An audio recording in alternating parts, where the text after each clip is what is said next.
વિદ્યાર્થી મિત્રો પ્રણામ. ધોરણ 10 વિજ્ઞાન પ્રકરણ 12 વિદ્યુત. મિત્રો આગળના વિડીયોની અંદર આપણે પરિપથમાં જે અવરોધ હોય એ અવરોધોના જોડાણ માટે બે પ્રકારના જોડાણ, શ્રેણી જોડાણ, સમાંતર જોડાણ આપણે જોઈ ગયા. એમની લાક્ષણિકતાઓ પણ જોઈ ગયા. હવે એને આધારિત કેટલાક પ્રશ્નો છે અને એ ઉપરાંત આ પ્રકરણમાં બે ટોપિક બાકી છે. એક વિદ્યુત પ્રવાહની તાપીય અસર, એ આપણે ભણવાની છે. છેલ્લો મુદ્દો છે વિદ્યુત પાવર, જે આપણા સિલેબસમાંથી કેન્સલ કરેલો છે, પણ એની આપણે થોડીક માહિતી જોઈ લઈશું.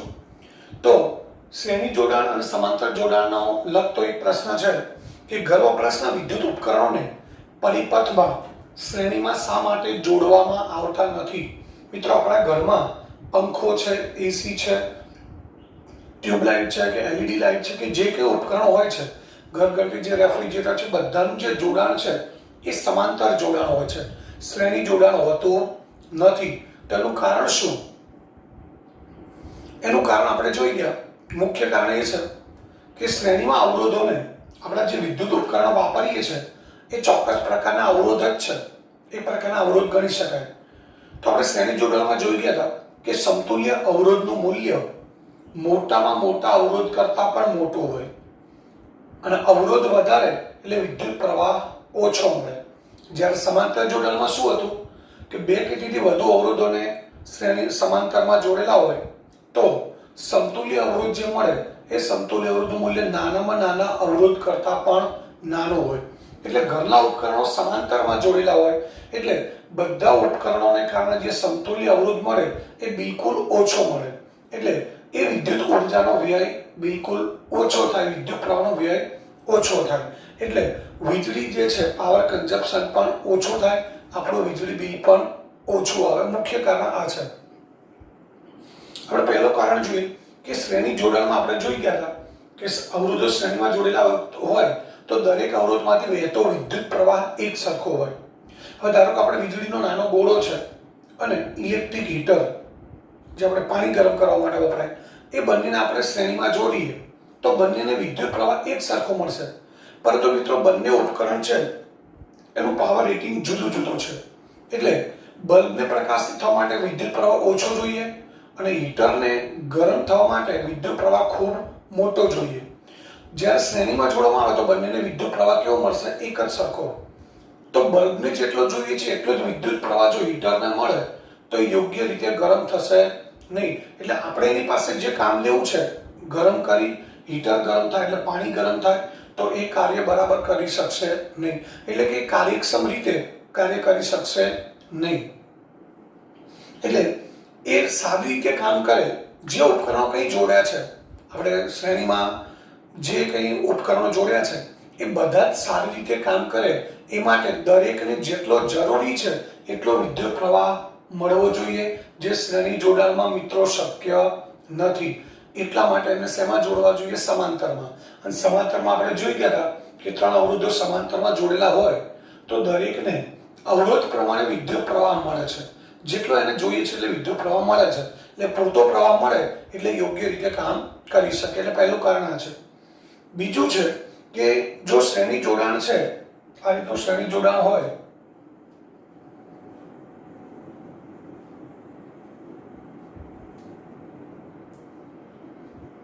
અહીંયા, ધારો કે આ બલ્બ જ જોડેલા છે, અહીંયા આપણે આ બલ્બ જોડેલા છે, સમજી લો 3 બલ્બ જોડેલા છે.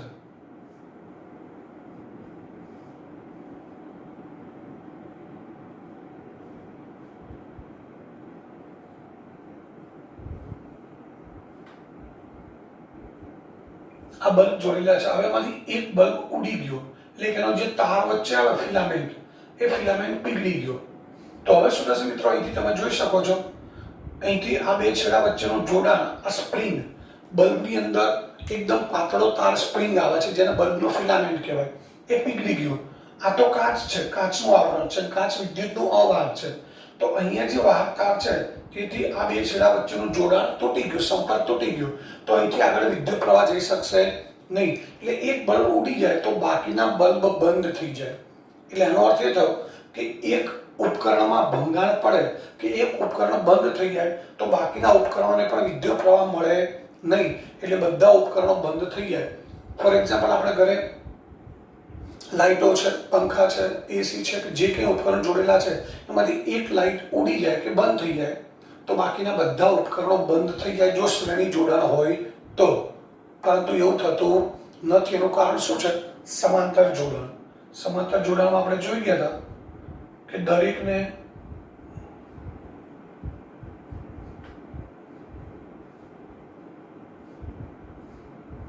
અહીં આપણે ત્રણ બલ્બ જોડેલા છે.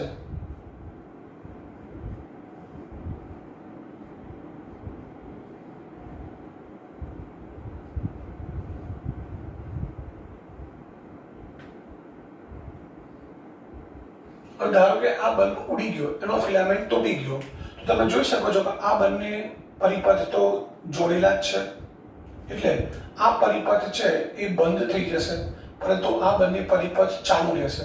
એટલે આ બંને વીજળીના ગોળા છે એ ચાલુ રહેશે. જ્યારે અહીંયા શું થશે?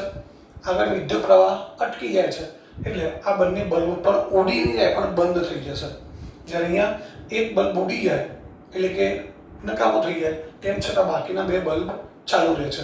એટલે બીજું કારણ છે કે શ્રેણી જોડાણમાં કોઈ એક ઉપકરણમાં ભંગાણ પડે તો બાકીના ઉપકરણો પણ બંધ થઈ જાય છે. ત્રીજું, શ્રેણી જોડાણમાં એક જ સ્વિચ હોય. અહીંયા બધા બલ્બ જોડેલામાં એક જ સ્વિચ હોય. જો એક સ્વિચ બંધ કરીએ એટલે એક સાથે બધા જ ઉપકરણો બંધ થઈ જાય. જ્યારે આપણે વ્યક્તિગત એક બલ્બ ચાલુ બંધ કરવો હોય તો શ્રેણી જોડાણમાં શક્ય નથી.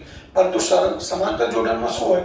દરેક બલ્બ માટે તમે અલગ અલગ સ્વિચ કળ મૂકી શકો. એટલે તમારે કોઈ એક બલ્બને ચાલુ કે બંધ કરવો છે તો વ્યક્તિગત રીતે આને બંધ કરવો છે તો આની સ્વિચ બંધ કરો, આ બે ચાલુ રહેશે. આપણે ઘરમાં જે ઇલેક્ટ્રિક બોર્ડ હોય છે એમાં દરેક પોઈન્ટ, જે દરેક ઇલેક્ટ્રિક ઉપકરણ છે એના માટે અલગ અલગ સ્વિચ હોય છે, આપણને ખબર છે. તો એક સ્વિચ બંધ કરી એટલે એક જ ઉપકરણ બંધ થાય છે. એનું કારણ મિત્રો એ સમાંતર જોડાણ છે.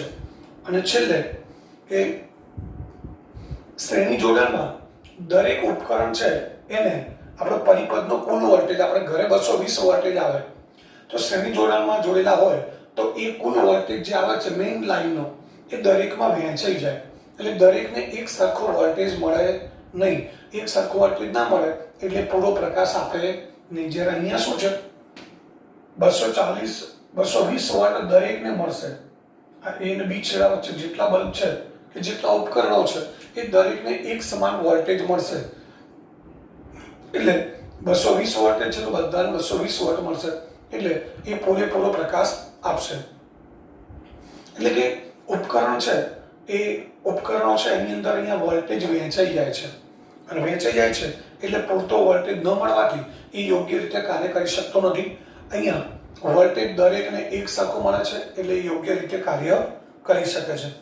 તો મિત્રો, ઘર વપરાશના વિદ્યુત ઉપકરણો છે એને શ્રેણીમાં જોડવામાં નથી આવતા પરંતુ સમાંતરમાં જોડવામાં આવે છે. એનું કારણ મુખ્ય આ છે. હવે ત્યારબાદ આગળ જોઈએ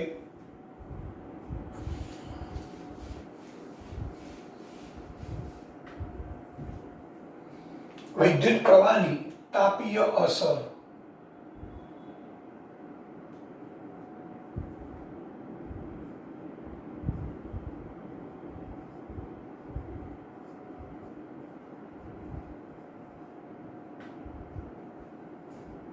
તાપીય અસર અથવા અહીં એક બીજો પણ શબ્દ વપરાય છે, વિદ્યુત પ્રવાહની ઉષ્મીય અસર. તો સૌથી પહેલો સવાલ છે કે વિદ્યુત પ્રવાહ પસાર થાય ત્યારે ઉષ્મા કેવી રીતે ઉદ્ભવે છે અથવા તો ઉષ્મા કેવી રીતે ઉત્પન્ન થાય છે. આપણને ખબર છે કે આપણે પંખો છે કે મિક્સર ગ્રાઇન્ડર છે, વોશિંગ મશીન છે, બલ્બ ચાલુ હોય તો એ દરેક ઉપકરણ ચાલુ હોય ત્યારે ગરમ થાય છે એટલે ઉષ્મા ઉત્પન્ન થાય છે. તો વિદ્યુત પ્રવાહને કારણે જે ઉષ્મા ઉત્પન્ન થાય છે એ અસરને તાપીય અસર અથવા આના માટે એક બીજો શબ્દ વપરાય છે ઉષ્મીય અસર પણ કહેવાય છે.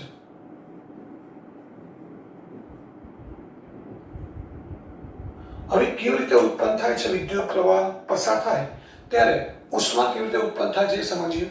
તો મિત્રો, સૌથી પહેલા વિદ્યુત કોષ હોય કે બેટરી હોય એની અંદર રાસાયણિક પ્રક્રિયા થાય એટલે વિદ્યુત ઉર્જા ઉત્પન્ન થાય, એટલે કે એના બે છેડા વચ્ચે વિદ્યુત સ્થિતિમાનનો તફાવત ઉત્પન્ન થાય. જે સેલ હોય આપણે ઘડિયાળના કે રિમોટના જે સેલ આવે છે, ઉપરાંત પેલી 5 વોટ 6 વોટની બેટરી આવે છે, તેની અંદર રાસાયણિક પ્રક્રિયા થાય. અને રાસાયણિક પ્રક્રિયા થાય એટલે એમાંથી ઉર્જા ઉત્પન્ન થાય. એટલા માટે એવું કહી શકાય કે વિદ્યુત કોષ અથવા બેટરી એ ઉર્જાનો સ્ત્રોત છે. અને એમાં થતી રાસાયણિક પ્રક્રિયાને કારણે એના જે બે છેડા હોય, પોઝિટિવ અને નેગેટિવ, ધન અને ઋણ ધ્રુવ, એ બંને વચ્ચે વિદ્યુત સ્થિતિમાનનો તફાવત ઉત્પન્ન થાય. હવે જ્યારે આ વિદ્યુત સ્થિતિમાનનો તફાવત વડે એની સાથે પરિપથમાં કોઈ અવરોધ કે અવરોધક તંત્ર, અવરોધ એટલે મિત્રો કોઈ નાનો બલ્બ જોડેલો છે, તો એ બેટરી વડે શું થશે, એ વિદ્યુત સ્થિતિમાનના તફાવત વડે એ અવરોધક કે અવરોધો, કોઈ એક અવરોધ હોય કે એક કરતાં વધારે બલ્બ જોડેલા હોય તો એને અવરોધક તંત્ર કહેવાય. એમાંથી એ ઇલેક્ટ્રોનને ગતિમાં લાવે છે. એ બેટરી શું કામ કરે છે, એ અવરોધ કે એક કરતાં વધારે અવરોધોનું બનેલું જે તંત્ર છે, 2 કે 3 બલ્બ હોય તો એ અવરોધક તંત્ર કહેવાય. એક બલ્બ હોય તો એને અવરોધ કહેવાય. ઇલેક્ટ્રિક હીટર એક હોય તો એ અવરોધ કહેવાય. એક કરતાં વધુ ઇલેક્ટ્રિક હીટર હોય તો એ અવરોધક તંત્ર થઈ ગયું. એમાં ઇલેક્ટ્રોનને ગતિમાં લાવે છે, અને ઇલેક્ટ્રોન ગતિમાં આવે છે એટલે એના કારણે વિદ્યુત પ્રવાહનું વહન થાય છે. મિત્રો, આનો અર્થ એ થયો કે જો એ અવરોધક તંત્રમાંથી વિદ્યુત પ્રવાહનું વહન ચાલુ રાખવું હોય તો બેટરી અથવા કોષ વડે એને સતત ઉર્જા આપવી પડે. અને આપણને ખબર છે કે જ્યાં સુધી બેટરી જોડી રાખીએ ત્યાં સુધી વિદ્યુત પ્રવાહ ચાલુ રહે છે, બલ્બ પ્રકાશિત થાય છે. બેટરી છોડી દઈએ, કાઢી નાખીએ તો વિદ્યુત પ્રવાહ બંધ થઈ જાય છે. મતલબ બેટરી અથવા કોષ શું કામ કરે છે, ઇલેક્ટ્રોનને સતત ગતિમાં રાખવા માટે ઉર્જા પૂરી પાડે છે.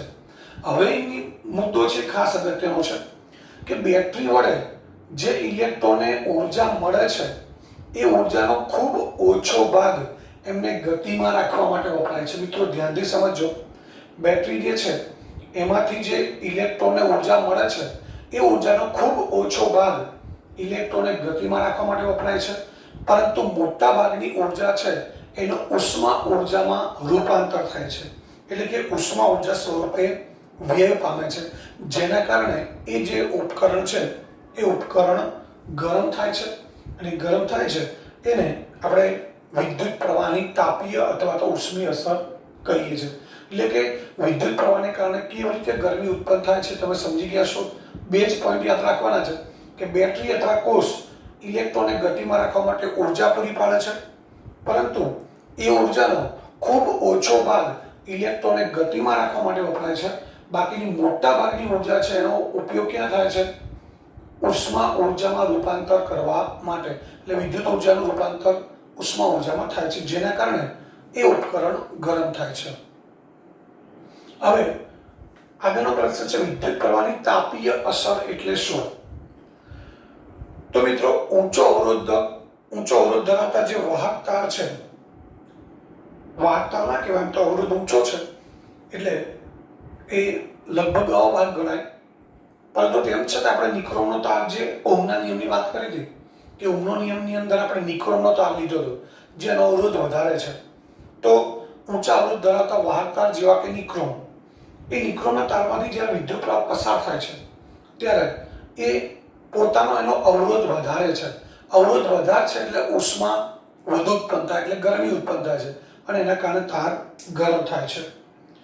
માત્ર શુદ્ધ અવરોધીય પરિપથ, શુદ્ધ અવરોધ એટલે કે જેનો અવરોધ ખૂબ વધારે છે, શુદ્ધ અવરોધ છે, અવરોધ પુષ્કળ છે, ખૂબ વધારે છે, એવા અવરોધ છે એને જ્યારે પ્રાપ્તિ સ્થાન એટલે કે બેટરીમાંથી જ્યારે ઉર્જા મળે છે ત્યારે એ બધી જ ઉર્જાનું સંપૂર્ણપણે શેમાં રૂપાંતર કરે છે, ઉષ્મા ઉર્જામાં. મિત્રો, ધ્યાનથી સમજો, જ્યારે શુદ્ધ અવરોધીય પરિપથ હોય એટલે કે જેનો અવરોધ ખૂબ વધારે છે એવા તારને જ્યારે આપણે બેટરી સાથે જોડીએ ત્યારે બેટરીમાંથી જેને ઉર્જા મળે છે એમાંની મોટા ભાગની ઉર્જા, સંપૂર્ણપણે કહું હોય તો કહી શકાય, એ ઉર્જાનું રૂપાંતર શેમાં થાય છે, ઉષ્મા ઉર્જામાં થાય છે. એટલે કે ઉષ્મા ઉર્જા સ્વરૂપે એનો વ્યય થાય છે. એને વિદ્યુત પ્રવાહની તાપીય અથવા તો ઉષ્મીય અસર તરીકે ઓળખવામાં આવે છે. અને આપણા રોજિંદા જીવનમાં આવા ઉપકરણો આપણે વાપરીએ છીએ કે જે વિદ્યુત ઉર્જાનું ઉષ્મા ઉર્જામાં રૂપાંતર કરે. એટલે કે એ વિદ્યુત ઉપકરણની મદદથી આપણે ઉષ્મા અથવા તો ગરમી મેળવીએ છીએ. એવું એક ઉપકરણ છે ઇલેક્ટ્રિક હીટર, ઉપરાંત ઇલેક્ટ્રિક ઇસ્ત્રી, ઓવનમાં જુદી રીતે કામ થાય છે, થોડું માઇક્રોવેવ આવે છે, પરંતુ જે ટોસ્ટર છે, સેન્ડવિચ કે બનાવવાનો જે ટોસ્ટર આવે એ ટોસ્ટરની અંદર પણ તમને ખબર છે કે આપણે ઇલેક્ટ્રિક પ્લગની અંદર પિન લગાવીએ, સ્વિચ પાડીએ એટલે ગરમ થાય છે, તો એ ટોસ્ટર. તો આ બધા ઉપકરણો છે એ વિદ્યુત પ્રવાહની તાપીય અસર ઉપર કામ કરે છે, એટલે કે જેટલી વિદ્યુત ઉર્જા મળે છે એ બધાનો ઉષ્મા ઉર્જા સ્વરૂપે રૂપાંતર થાય છે, એટલે ગરમી મળે છે. તો વિદ્યુત પ્રવાહની તાપીય અસરની વાત થઈ. હવે ત્યારબાદ આગળનો પ્રશ્ન છે,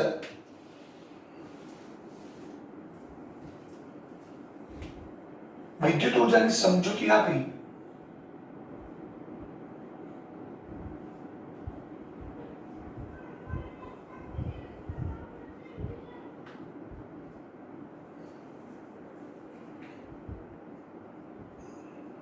તેનું સૂત્ર મેળવો.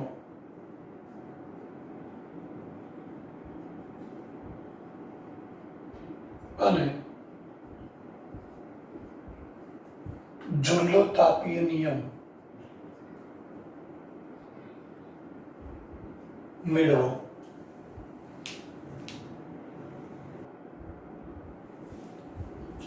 મિત્રો આગળનો પ્રશ્ન છે, વિદ્યુત ઉર્જાની સમજૂતી આપી તેનું સૂત્ર મેળવો અને જૂલનો તાપી નિયમ મેળવો અથવા તો તારવો.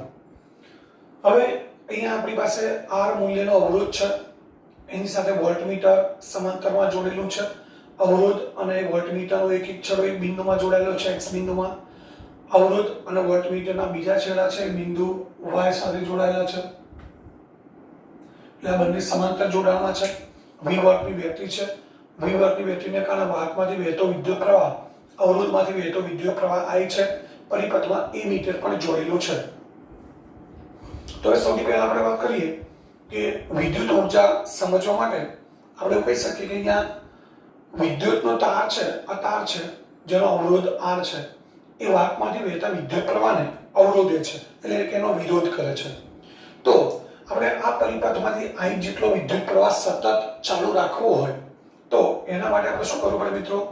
અહીંયા આ બેટરી, જેને આપણે ઉર્જાનું પ્રાપ્તિ સ્થાન કહેવાય, ઉર્જાનો સ્ત્રોત કહેવાય, એ બેટરી વડે સતત ઉર્જા પૂરી પાડવી પડે અથવા તો બેટરીએ સતત કાર્ય કરવું પડે. આ તાર છે, વાહક તાર, જેનો અવરોધ R છે, એ તેમાંથી વહેતા વિદ્યુત પ્રવાહનો વિરોધ કરે છે, અવરોધે છે. એટલે આપણે એમાંથી સતત વિદ્યુત પ્રવાહનું વહન ચાલુ રાખવું હોય તો બેટરી વડે કાર્ય કરવું પડે અથવા તો સતત ઉર્જા પૂરી પાડવી પડે. હવે ધારો કે આપણે કહી શકીએ કે અવરોધ R માંથી વહેતો વિદ્યુત પ્રવાહ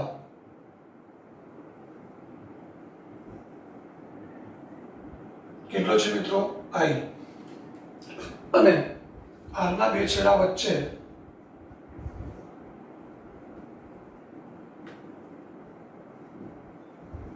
વિદ્યુત સ્થિતિમાનનો તફાવત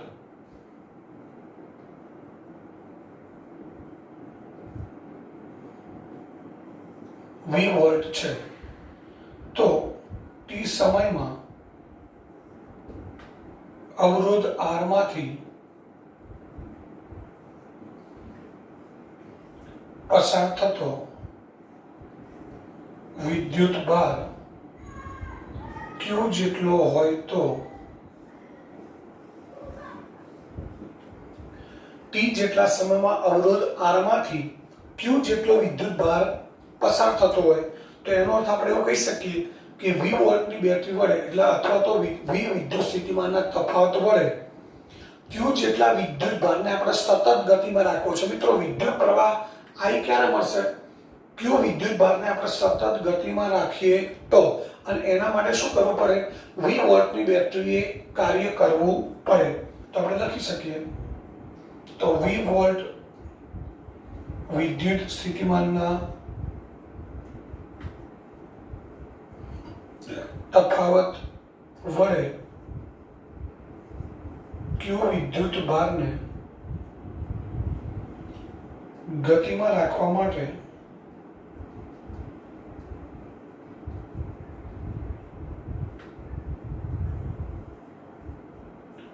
કરવું પડતું કાર્ય. મિત્રો, કરવું પડતું કાર્ય અથવા તો એવું પણ કહી શકાય કે બેટરી વડે વપરાતી ઉર્જા, કારણ કે કાર્ય કરે એટલે ઉર્જા વપરાવાની છે. તો કરવું પડતું કાર્ય W બરાબર VQ થાય. V વોલ્ટનો વિદ્યુત સ્થિતિમાનનો તફાવત છે, Q જેટલા વિદ્યુત ભારને ગતિમાં રાખવો છે.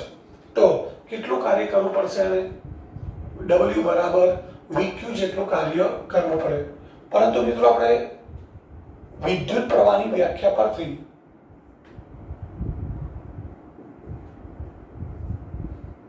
I બરાબર Q upon T સૂત્ર છે. તો Q બરાબર શું થાય? IT. Q ની જગ્યાએ IT મૂકી દઈએ તો W બરાબર શું થશે? VIT. આવું લખી શકીએ આપણે. W બરાબર શું લખાય? VIT. તથા ઓહમના નિયમ મુજબ, હવે ઓહમના નિયમનો ઉપયોગ કરીએ. ઓહમના નિયમ મુજબ V બરાબર શું મૂકી શકાય? IR. માટે W બરાબર શું થાય? V ની જગ્યાએ આપણે IR મૂકીએ અને ગુણ્યા IT. I ગુણ્યા I શું થઈ જશે મિત્રો? I square. I square RT. તો અહીંયા અવરોધ R છે, એમાંથી T જેટલા સમય માટે I જેટલો વિદ્યુત પ્રવાહ પસાર કરવો હોય તો કરવું પડતું કાર્ય અથવા તો ખર્ચાતી ઉર્જા W બરાબર કેટલી થાય મિત્રો? I સ્ક્વેર RT જેટલી. ફરી એકવાર સમજો, આ બધી રાશિ એકબીજા સાથે કેવી રીતે સંકળાયેલી છે એ આપણે શબ્દોમાં એની ગોઠવણી સમજવાની છે. R શું છે મિત્રો? તારનો અવરોધ. T શું છે? સમય, કે જેટલા સમય માટે આપણે કેટલો વિદ્યુત પ્રવાહ પસાર કરવો છે, I જેટલો. એટલે કે R અવરોધમાંથી T જેટલા સમય માટે I જેટલો વિદ્યુત પ્રવાહ પસાર કરવો હોય તો બેટરીએ કેટલું કાર્ય કરવું પડે? W બરાબર I સ્ક્વેર RT. તો આપણે કહી શકીએ કે આ વિદ્યુત ઉર્જા છે એ અહીંયા અવરોધમાં ઉષ્મા ઉર્જા સ્વરૂપે વ્યય પામે છે. ઉષ્મા ઉર્જા સ્વરૂપે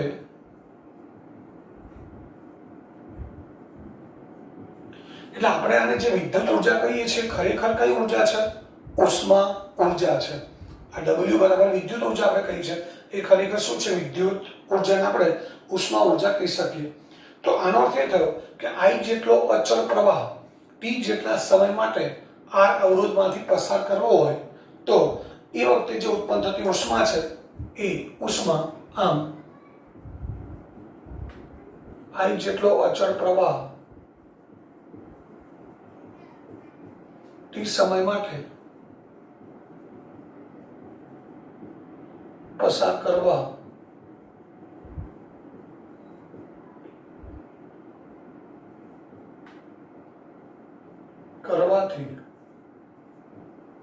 ઉત્પન્ન થતી ઉષ્મા ઉર્જા.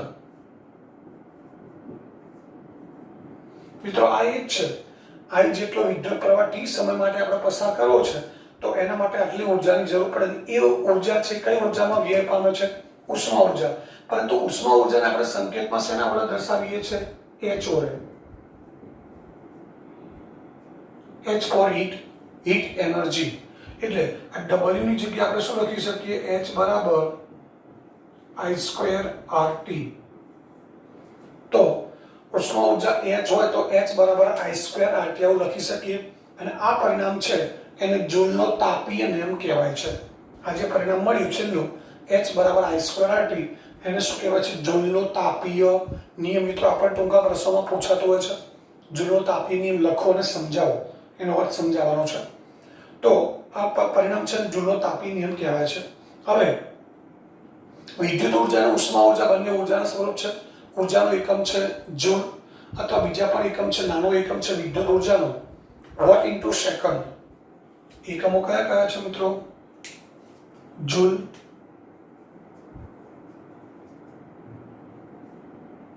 એ ઉપરાંત વોટ ઇન્ટુ સેકન્ડ, અને બીજો મોટો એકમ છે કિલોવોટ ઇન્ટુ અવર.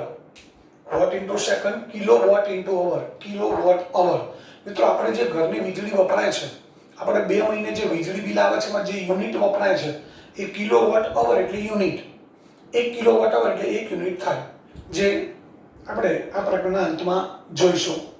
તો આ વિદ્યુત ઉર્જાના એકમ છે જૂલ, વોટ ઇન્ટુ સેકન્ડ અને કિલોવોટ અવર.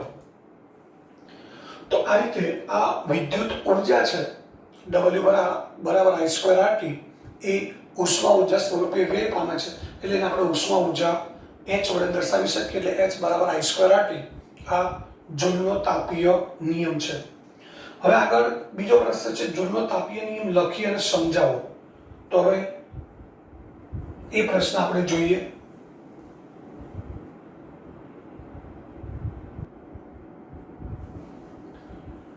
મિત્રો આગળનો પ્રશ્ન છે, જૂલનો તાપીય નિયમ લખો અને સમજાવો. તો જૂલનો તાપીય નિયમ એટલે સૂત્ર છે H બરાબર I²RT, જેમાં H એટલે ઉષ્મા ઉર્જા છે, હીટ એનર્જી, I એટલે અવરોધ, R માંથી વહેતો વિદ્યુત પ્રવાહ, R એટલે વાહકતાનો અવરોધ અને T એટલે સમય. તો હવે અહીં આપણે કહી શકીએ કે જૂલના તાપીય નિયમ મુજબ ઉત્પન્ન થતી જે ઉષ્મા ઉર્જા છે એ ઉષ્મા ઉર્જા ત્રણ બાબતો પર આધાર રાખશે. પહેલી બાબત કઈ? તો જ્યારે આ બંને આપણે અચળ રાખીએ, એટલે અવરોધ અને સમય આપણે નથી બદલતા. અહીંયા ઉષ્મા ઉર્જા ત્રણ રાશિ પર આધાર રાખે છે, વિદ્યુત પ્રવાહ, અવરોધ અને સમય. જ્યારે આપણે આ બંને અચળ રાખીએ, એટલે કે અવરોધ અને સમય બંને અચળ રાખીએ, તો આપેલ અવરોધ અને આપેલ સમય માટે ઉષ્મા ઉર્જા કોની પર આધાર રાખે છે મિત્રો? વિદ્યુત પ્રવાહની ઉપર વર્ગ છે. એટલે વિદ્યુત પ્રવાહના વર્ગના સમપ્રમાણમાં હોય. વિદ્યુત પ્રવાહના, આ ખાસ યાદ રાખજો, કારણ કે I ઉપર સ્ક્વેર કરેલો છે. એટલે એનો અર્થ એ થાય કે અવરોધ એનો એ જ છે, સમય પણ આપણે એનો જ રાખીએ. ધારો કે ઇલેક્ટ્રિક હીટર છે, એને આપણે 1 કલાક સુધી ચાલુ રાખીએ છીએ, પાવર આપીએ છીએ. એટલે ગોચડું એનું એ છે, ઇલેક્ટ્રિક હીટર એનું એ જ છે, એટલે અવરોધ એનો એ રહેશે. સમય આપણે 1 કલાક રાખીએ છીએ. હવે વિદ્યુત પ્રવાહ જે છે એ પહેલા કરતા બમણો આપીએ છીએ. એટલે 5 એમ્પિયર આપતા હોય તો 10 એમ્પિયર આપીએ છીએ. તો વિદ્યુત પ્રવાહ કેટલા ગણો થયો મિત્રો? 2 ગણો થયો.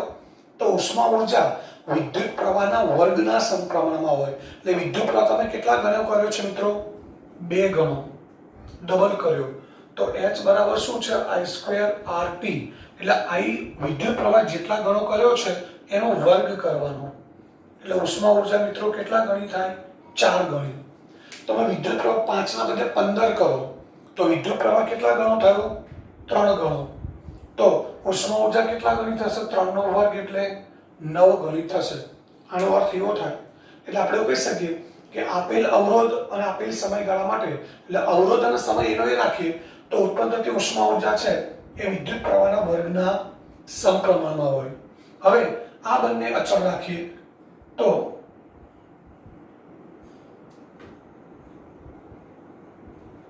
આપેલ વિદ્યુત પ્રવાહ અને આપેલ સમયગાળા માટે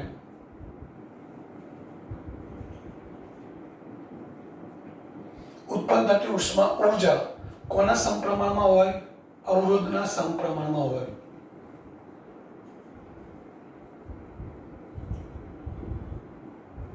એટલે આ બંને અચળ છે તો H R ના સમપ્રમાણમાં હોય. એટલે અવરોધ ડબલ કરીએ, આપણે ઇલેક્ટ્રિક ગોચડું બદલીએ, હીટર એવું લાવીએ કે જેનો અવરોધ વધારે હોય, બમણો હોય. અવરોધ બમણો થાય તો ઉષ્મા ઉર્જા પણ બમણી થાય. અવરોધ અડધો થાય તો ઉષ્મા ઉર્જા અડધી થાય. આ સમપ્રમાણ થયું. હવે ત્યારબાદ આ બંનેને ચડાકીએ. હવે આ બંને ચડાકીએ એટલે આપેલ વિદ્યુત પ્રવાહ, આપેલ અવરોધ અને આપેલ વિદ્યુત પ્રવાહ માટે સમયના સમપ્રમાણમાં હોય. એટલે કે વિદ્યુત પ્રવાહ આપણે એનું એ જ રાખીએ છીએ 5 એમ્પિયર, તો 5 એમ્પિયર. ઇલેક્ટ્રિક હીટર પણ એનું એ જ રાખીએ એટલે અવરોધ પણ એ જ રહેશે. વિદ્યુત પ્રવાહને અવરોધ આપણે અચળ રાખીએ તો ઉષ્મા ઉર્જા સમયના સમપ્રમાણમાં હોય. એટલે કે ધારો કે આપણે 1 કલાક ઇલેક્ટ્રિક હીટર ચાલુ રાખીએ, એના કરતાં જો 2 કલાક ચાલુ રાખીએ તો ઉત્પન્ન થતી ઉષ્મા ઉર્જા બમણી હોય.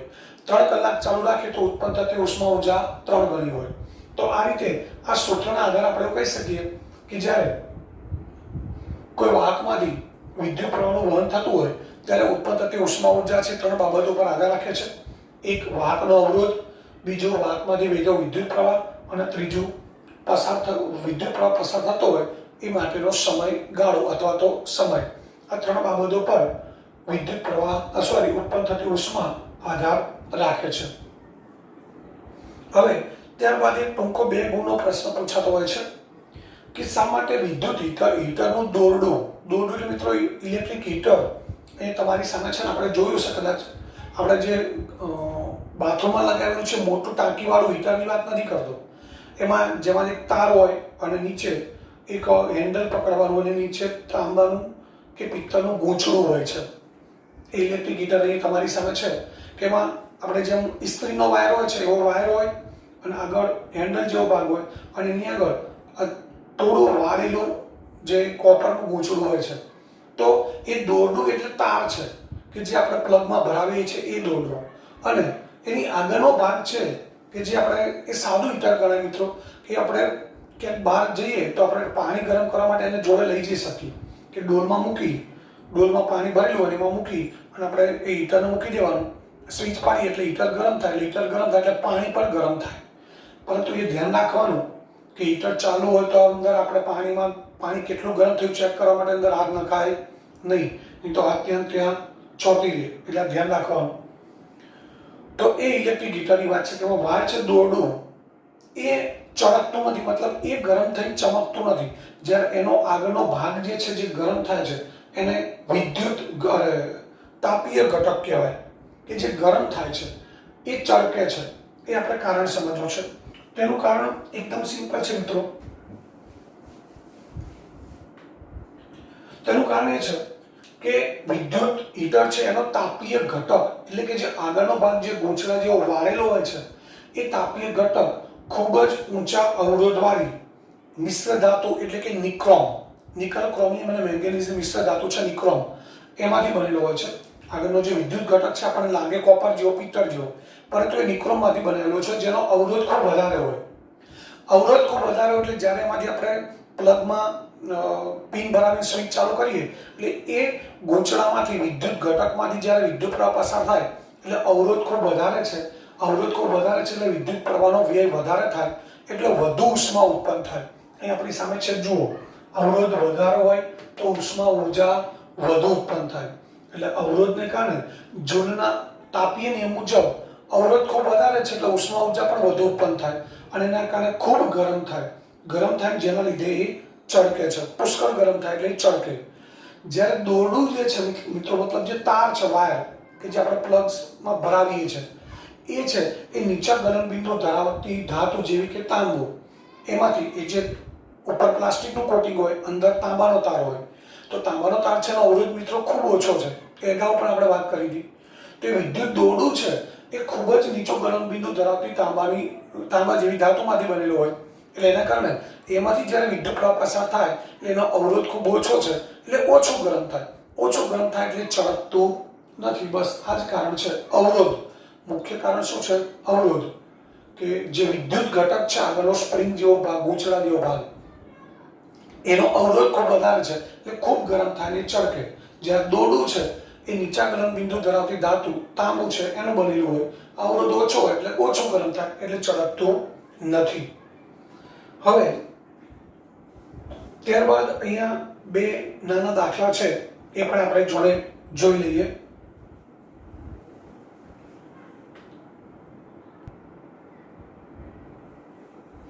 મિત્રો એક ઇનટેક્સ્ટ પ્રશ્નોત્તર એટલે કે જે આપણે પાઠ્યપુસ્તક છે ટેક્સ્ટ બુક એમાં અમુક ટોપિક પૂરો થાય એટલે નીચે પ્રશ્નો આપેલા હોય છે.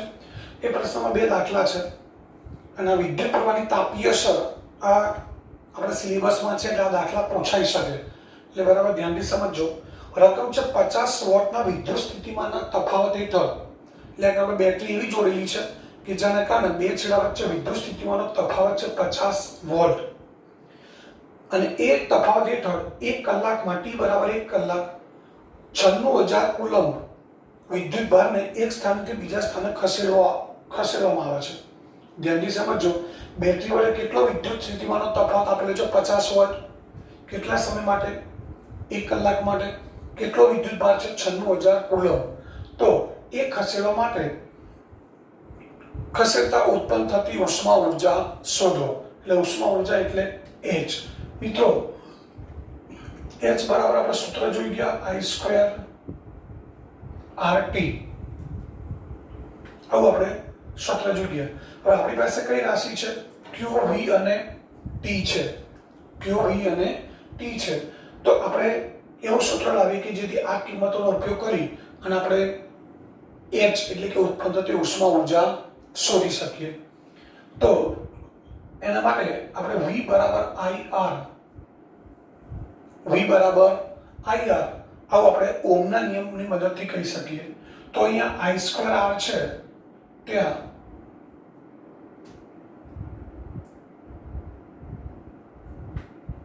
આવું લખી શકીએ I ગુણ્યા IR ગુણ્યા T. હવે V બરાબર IR છે, તો આની જગ્યાએ V મૂકી દઈએ, તો I ગુણ્યા V ગુણ્યા T. એટલે V ને આગળ લખી દઈએ છીએ આપણે V ગુણ્યા I ગુણ્યા T.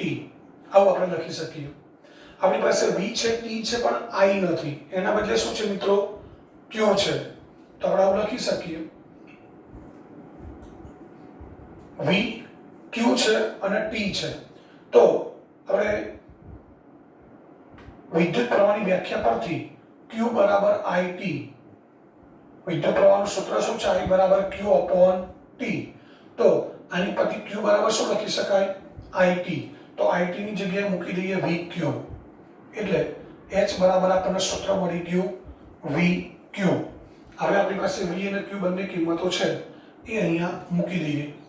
તો V બરાબર શું છે મિત્રો? 50 વોલ્ટ. Q બરાબર 96,000 કુલમ. 3 ને 1 4 0 મૂકી દઈએ પહેલા.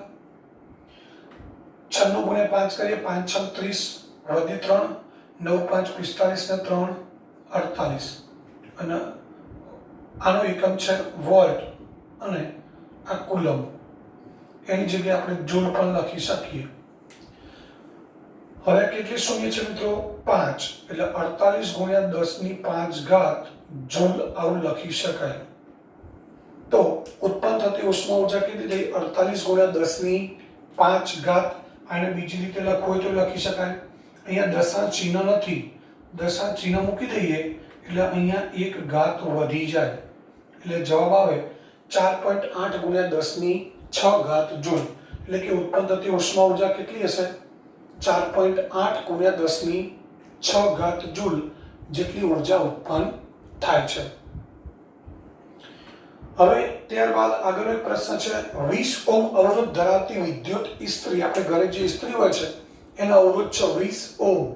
તો મિત્રો આપણે જેમ રકમ જોઈએ એમ એની કિંમતો લખતા જે 20 ઓહ્મ અવરોધ છે, 5 એમ્પિયર વિદ્યુત પ્રવાહ ખેંચે છે, I બરાબર 5 એમ્પિયર. તો 30 સેકન્ડમાં ઉત્પન્ન થતી ઉષ્મા ઊર્જા શોધો. સમય T બરાબર 30 સેકન્ડ છે. મિત્રો સૂત્રમાં કિંમત મૂકતા પહેલા આપણે ધ્યાન એ રાખવું પડે કે જે તે રાશિ તેના પ્રોપર SI એકમમાં હોવી જોઈએ. અવરોધનો SI એકમ છે ઓહ્મ, વિદ્યુત પ્રવાહનો એમ્પિયર, સમયનો સેકન્ડ. સેકન્ડના બદલે કલાક કે મિનિટ આપી હોય તો આપણે એને સેકન્ડમાં ફેરવવું પડે. અહીંયા કલાક આપેલા હતા, પરંતુ આપણે છેલ્લે તમે જુઓ છો ગણતરીમાં ક્યાંય T ની જરૂર પડી નહીં, એટલે આપણે કલાકને સેકન્ડમાં ફેરવ્યા નથી. હવે અહીંયા આપણે આગળ એવું કહી શકીએ કે ઇસ્ત્રી છે એનો અવરોધ 20 ઓહ્મ છે, વિદ્યુત પ્રવાહ 5 છે અને સમય T છે. શોધવાનું શું છે? ઉત્પન્ન થતી ઉષ્મા ઊર્જા એટલે કે H. તો આપણે H નું એવું સૂત્ર મેળવીએ મિત્રો. આપણે યાદ રાખવું પડે H બરાબર I² RT છે. H બરાબર બીજું સૂત્ર છે VIT અને H બરાબર VQ. આ ત્રણેય સૂત્રો આપણે યાદ રાખીએ તો આપણા માટે કામ સરળ થઈ જાય. ક્યારે કયું સૂત્ર મૂકવું પડે એ આપણને કિંમતો ઉપરથી ખબર પડે. અહીં તમે જોઈ શકો છો I છે, R છે અને T છે. તો હવે આપણે બધાની કિંમત મૂકી દઈએ. I² એટલે 5 નો સ્ક્વેર આર એટલે 20 અને ટી એટલે 30. 25 20 ગુણ્યા 30 600. 25 ગુણ્યા 6 150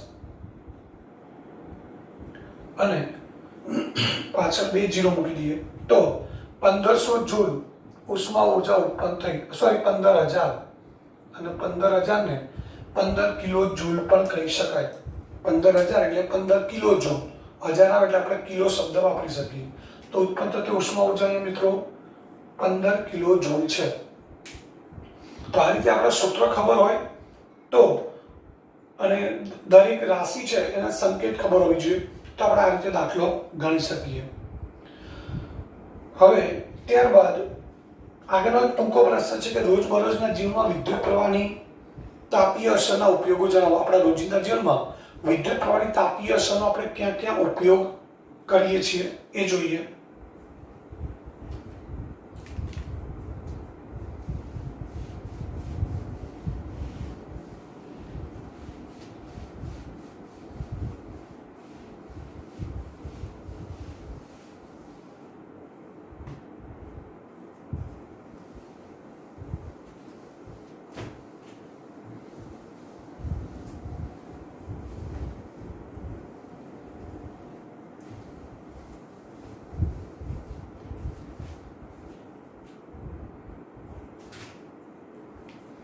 તો રોજબરોજના જીવનમાં વિદ્યુત પ્રવાહની તાપીય અસરનો ઉપયોગ ક્યાં થાય છે? એક ઉપયોગ આપણે જોઈ ગયા કે વિદ્યુત હીટર છે, ઇલેક્ટ્રિક ઇસ્ત્રી છે, ટોસ્ટર છે. આ બધાની અંદર આપણે ગરમી મેળવવા માટે, ઉષ્મા મેળવવા માટે એ વિદ્યુત પ્રવાહની તાપીય અસરનો ઉપયોગ કરીએ છીએ. એટલે કે વિદ્યુત પ્રવાહ વડે જે તે ઉપકરણ ગરમ થાય છે અને એ ગરમીનો આપણે આપણી જરૂરિયાત મુજબ ઉપયોગ કરીએ છીએ. એટલે પહેલો ઉપયોગ છે વિદ્યુત હીટર, જે પાણી ગરમ કરવા માટે વપરાય, ઇલેક્ટ્રિક ઇસ્ત્રી કપડાને પ્રેસ કરવા માટે વપરાય, અને ત્યારબાદ ટોસ્ટર, જે આજે સેન્ડવિચ કે વગેરે જે વસ્તુઓ છે ગરમ કરવા માટે વપરાતો હોય છે. મિત્રો, બીજો ઉપયોગ છે બલ્બ. તો બલ્બનું જે ફિલામેન્ટ છે, ફિલામેન્ટ એટલે મતલબ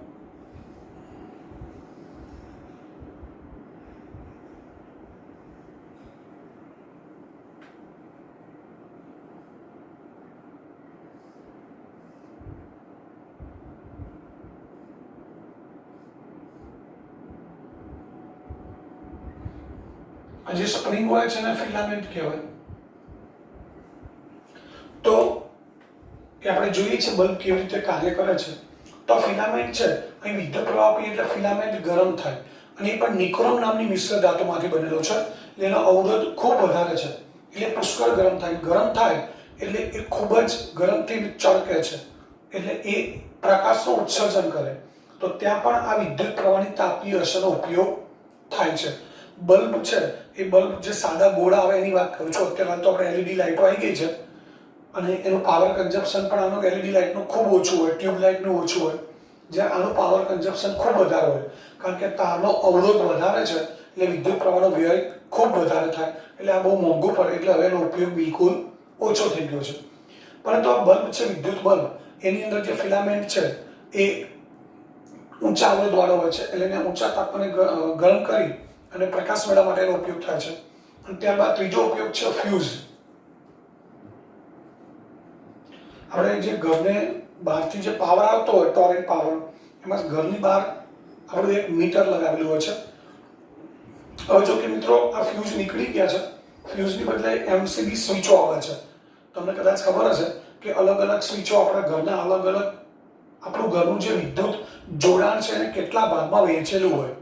તમારે કોઈ એક રૂમમાં કંઈક રિપેરિંગ કરવું છે, કંઈક કામ કરવું છે, ચેક કરવું છે, તો એક સ્વિચ તમે ઓફ કરી દો એટલે એનો પાવર સપ્લાય બંધ થઈ જાય, બીજા બધા રૂમનો ચાલુ રહે. આવું કદાચ તમને ખબર હશે. તો એ સ્વિચ અત્યારે જે આવે છે એના બદલે પહેલા ફ્યુઝ આવતા હતા. એ ફ્યુઝ છે એ પણ અહીંયા તમારી સામે સાદો ફ્યુઝ બતાવેલો છે. એ ફ્યુઝ છે નીચા ગલન બિંદુ ધરાવતો તાર હોય અને ફ્યુઝમાં જે મેઇન લાઈન હોય, પોઝિટિવ લાઈન, જે રેડ કલરનો વાયર હોય છે મોટા ભાગે, તો પોઝિટિવ વાયર આપણે આગળના ચેપ્ટરમાં ભણવાના આવશે. આખું આ ફ્યુઝની રચના અને બધું ફરીથી ભણવાનું આવશે. આપણું વાયરનું જોડાણ એ બધું ભણવાનું આવશે. તો આ ફ્યુઝ છે એનો નીચેનો ભાગ છે આપણા પાવર સ્ટેશનમાંથી આવતો પાવર સપ્લાય છે આ આપણા ઘરમાં જાય છે. હવે આ બંને વચ્ચે કોઈ જોડાણ નથી, પરંતુ એક ફ્યુઝ એ ઉપર એવો ભાગ આવે કે આની અંદર આપણે જોઈન્ટ કરી દેવાનો હોય છે.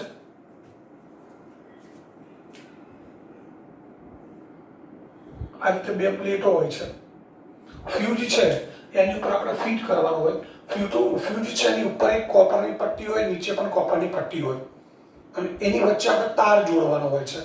અને એ તાર છે એ જ્યારે ફ્યુઝ આની ઉપર, આ ફ્યુઝનો નીચેનો ભાગ છે, ઉપર આપણે જ્યારે ફ્યુઝ ઉપર ફિટ કરીએ ત્યારે એ જે તાર વચ્ચે જોડેલો છે ફ્યુઝ વાયર, એ ફ્યુઝ વાયર આ બંને પોઈન્ટને જોડી દેશે.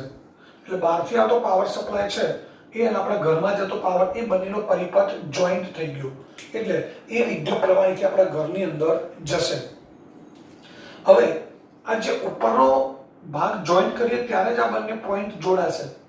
આ જે ફ્યુઝ વાયર છે, આટલો વાયર છે ફ્યુઝ વાયર છે, એ મિત્રો નીચા ગલન બિંદુ ધરાવતી ધાતુમાંથી બનાવેલો હોય.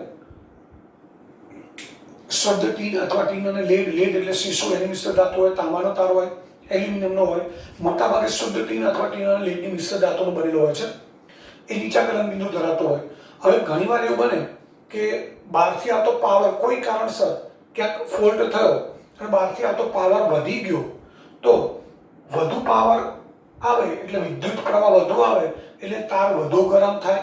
એ તો આપણને ખબર પડે. હમણાં આપણે વાત કરી વિદ્યુત પ્રવાહની તાપીય અસર.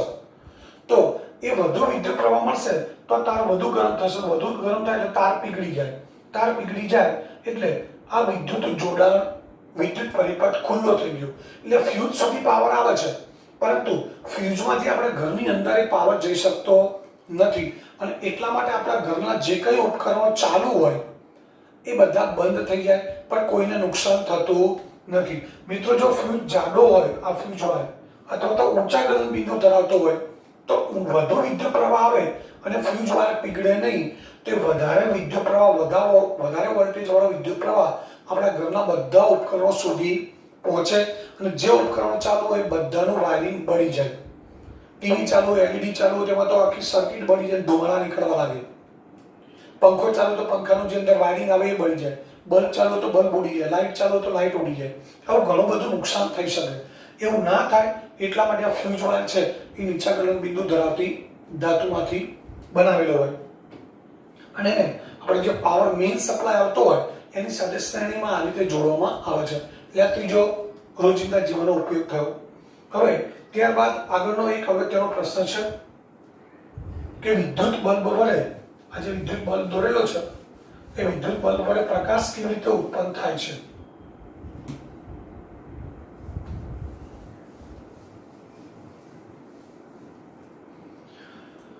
મિત્રો, આપણે બધા જાણીએ છીએ કે વિદ્યુત બલ્બ આપણે સ્વિચ પાડીએ એટલે તરત વિદ્યુત બલ્બ ચાલુ થાય છે અને આપણને પ્રકાશ આખા રૂમમાં આપે છે. હવે એનો ઉપયોગ બિલકુલ ઓછો થઈ ગયો છે. તો કેવી રીતે કામ કરે છે આપણે જોવું છે. તો જ્યારે વિદ્યુત પ્રવાહ છે એ હમણાં વાત કરી કે બલ્બની અંદર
તો બલ્બની અંદર આ ફિલામેન્ટ છે એ ખૂબ જ ઊંચા અવરોધ અને ખૂબ જ પાતળા અને ઊંચા અવરોધ વાળી જે ધાતુ છે ટંગસ્ટન નામની ધાતુ છે મિત્રો,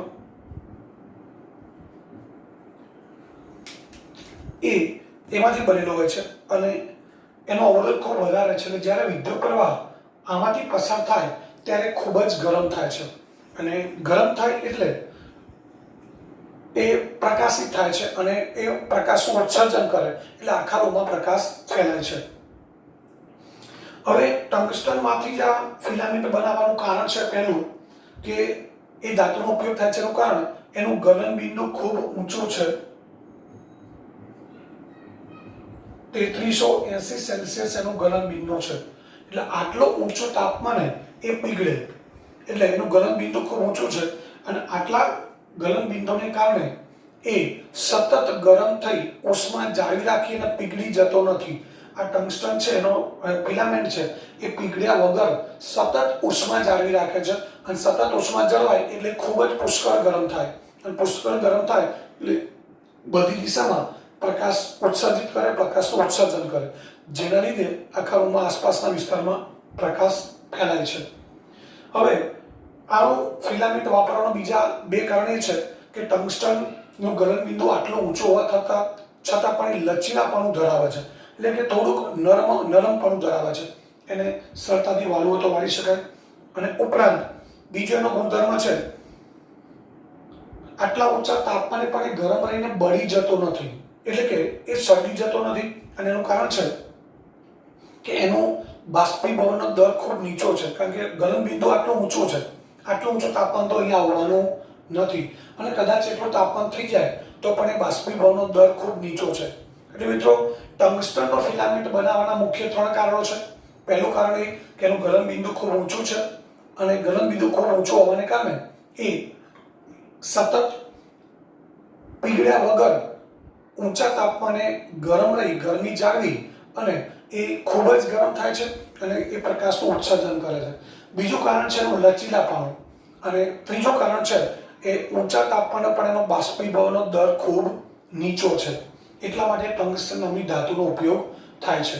બીજી અગત્યની બાબત કે મિત્રો આ બલ્બ છે એની અંદર જો હવા હોય, બલ્બની અંદર હવા ભરેલી હોય તો એ હવામાં ઓક્સિજન હોય તો ફિલામેન્ટ ગરમ થાય એટલે ફિલામેન્ટ ઓક્સિજનની હાજરીમાં પ્રક્રિયા કરે એટલે ઓક્સિજનની હાજરીમાં એ બળી જાય, એનું દહન થઈ જાય અને જો બળી જાય તો એ ફિલામેન્ટનું આયુષ્ય ખૂબ ઓછું થઈ જાય એટલે બલ્બ જલ્દી નકામો થઈ જાય. આપણી ભાષામાં એવું કહેવાય બલ્બ જલ્દી ઉડી જાય.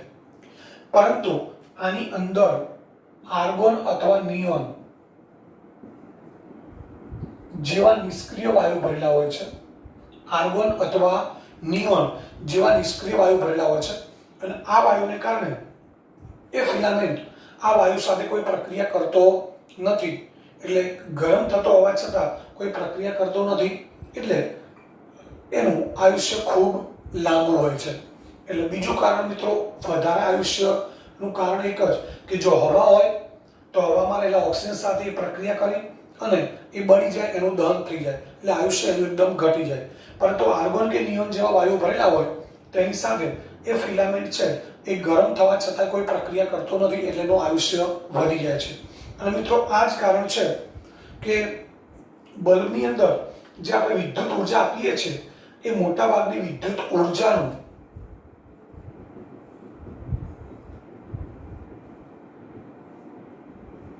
ઉષ્મા ઉર્જામાં રૂપાંતર થાય છે. બલ્બ જે છે એ મિત્રો શું કરે છે, મોટાભાગની વિદ્યુત ઉર્જાનું ઉષ્મા ઉર્જામાં રૂપાંતર કરે છે, પ્રકાશ ઉર્જામાં ઓછું રૂપાંતર કરે.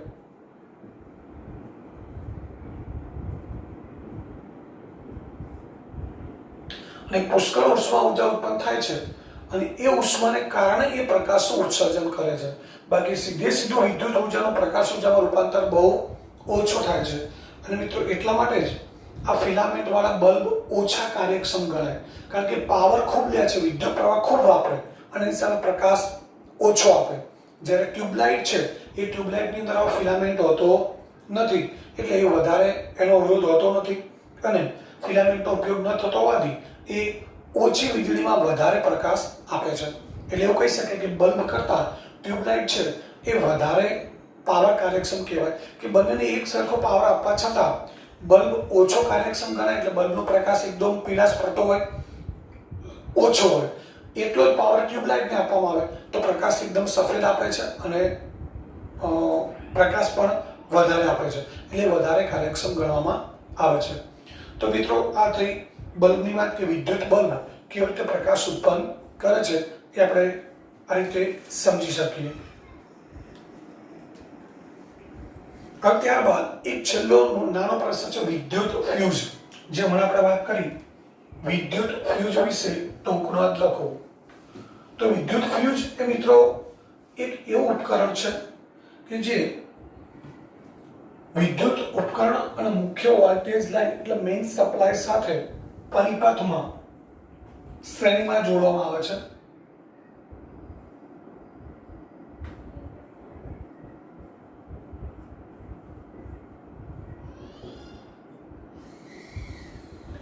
વિદ્યુત ફ્યુઝ મિત્રો આપણે આગળના પ્રકરણમાં પણ ફરીથી ભણવાનો આવશે, પણ એ થોડી ટૂંકમાં માહિતી છે કે ફ્યુઝ છે એને લાઈવ વાયર હમણાં મેં સમજાવી દીધું.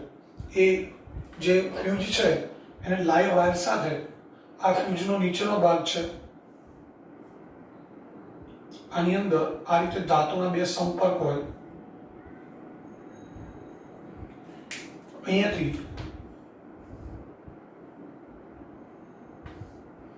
આ લાઈવ વાયર છે.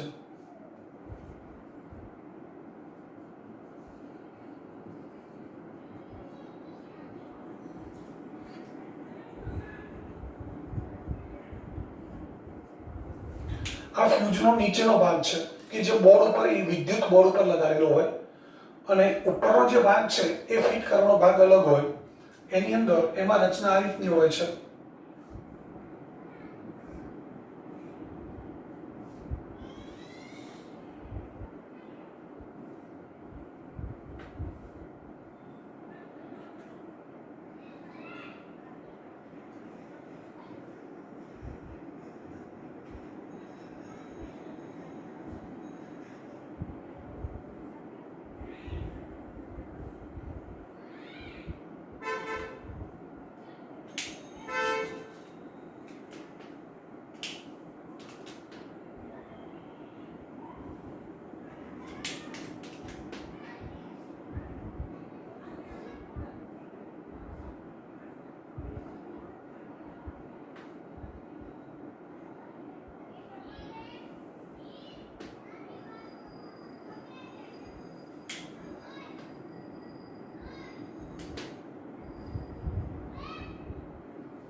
અને મિત્રો ઉપરનો ભાગ છે આ બે પટ્ટીઓ છે જે આની અંદર ફિટ થઈ જાય અને આ બંને વચ્ચે અહીં આપણે ફ્યુઝ વાયર જોડેલો હોય, આની પરથી પસાર કરી અને આ રીતે ફ્યુઝ વાયર જોડેલો હોય. આ વાયર અહીંયા સ્ક્રૂ સાથે જોડેલો હોય, અહીંયા સ્ક્રૂ સાથે જોડેલો હોય. હવે આ બંને વચ્ચે જોડાણ નથી. આ ફ્યુઝ છે આની અંદર આપણે ફિટ કરીએ એટલે આ પટ્ટી છે આની અંદર ગોઠવાઈ જશે આ રીતે, બરાબર ચુસ્ત રીતે એકદમ ફિટ થઈ જાય. આ ભાગ છે ઉપર આવી જશે, આ ભાગ નીચે આવી જશે. હવે આ બંને વચ્ચે આપણે તાર જોડેલો છે ફ્યુઝ વાયર, એ ફ્યુઝ વાયર અહીંયા જોઈન્ટ થઈ જશે એટલે આ જોડાણ થઈ ગયું. તો ફ્યુઝ છે એ લાઈવ વાયર સાથે વિદ્યુત ઉપકરણ અને મુખ્ય વોલ્ટેજ લાઈન સાથે શ્રેણીમાં જોડવામાં આવે છે. અને ફ્યુઝ એક સુરક્ષાનું સાધન છે. આપણો જે વિદ્યુત પરિપથ છે એની સુરક્ષા અને સિક્યુરિટી માટે વપરાતું એક સાધન છે કે જે અનાવશ્યક કે જે બિનજરૂરી ઊંચો વિદ્યુત પ્રવાહ છે એના સામે આપણા ઘરના પરિપથનું અને બધા જ ઉપકરણોનું શું કરે છે? રક્ષણ કરે છે. એની અંદર મુખ્ય છે ફ્યુઝ વાયર. આ ફ્યુઝ વાયર છે એ નીચા ગલનબિંદુ ધરાવતી જે ધાતુ અથવા મિશ્ર ધાતુ એમાંથી બનેલો છે અને અવરોધ ખૂબ ઓછો હોય અને ગલનબિંદુ ખૂબ નીચું હોય એવી ધાતુ અથવા તો મિશ્ર ધાતુમાંથી બનાવેલો હોય છે. હવે એક એલ્યુમિનિયમ છે, સીસો છે એટલે સીસુ એટલે લીડ, મોટાભાગે લીડ અને ટીની મિશ્ર ધાતુમાંથી બનેલો હોય છે. તાંબામાંથી પણ બનાવેલો હોય છે. હવે અહીં આપણે ઘરમાં જેટલો વિદ્યુત પ્રવાહ જરૂરી છે એ ચોક્કસ વિદ્યુત પ્રવાહ કરતાં જ્યારે વધારે મૂલ્યનો વિદ્યુત પ્રવાહ મુખ્ય લાઇનમાંથી આપણે ઘર સુધી આવે એટલે આ નીચા ગલનબિંદુ ધરાવતો તાર છે. જ્યારે વધારે વિદ્યુત પ્રવાહ આવશે એટલે ઉષ્મા પણ વધુ ઉત્પન્ન થશે અને વધુ ઉષ્મા ઉત્પન્ન થવાને કારણે આ તાર પીગળી જાય છે.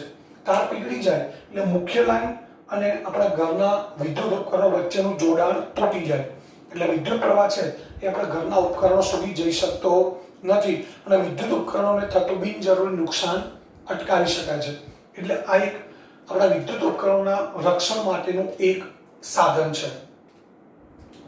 હવે એ ઉપરાંત કેટલાક મિત્રો, તમે કદાચ ધ્યાનથી જોયું હશે, ના આવું જોઈએ તો ક્યારેક પૂછજો કોઈને કે આપણી ગાડી છે, મોટી ટ્રક છે, ટ્રેક્ટર છે, આવા મોટા જે વાહનો છે એની અંદર આવા નાના કાચની નળી જેવા ફ્યુઝ પણ આવે છે. કારણ કે એની અંદર પણ લાઇટનું જે વિદ્યુત આખું વાયરિંગ હોય, આપણી ભાષામાં વાયરિંગ કહીએ, ત્યારબાદ સાઉન્ડ સિસ્ટમનું વાયરિંગ હોય. એ ઉપરાંત અત્યારે તો બધી ગાડીઓ સેન્સરવાળી આવે છે, તો એ જે સેન્સર કામ કરતા હોય એ બધાનું વાયરિંગ હોય. એ બધાના વાયરિંગ માટે જુદા જુદા, જેમ આપણે ઘરે જુદું જુદું જોડાણ હોય, પરિપથ હોય, સર્કિટ જેને કહેવાય, એમ ત્યાં પણ જુદી જુદી સર્કિટ હોય. તો મિત્રો ત્યાં પણ આવા નાના નાના ફ્યુઝ વપરાતા હોય છે. તો આ પણ એક ફ્યુઝ છે જેમાં આ બંને છેડે ધાતુના સંપર્ક છે.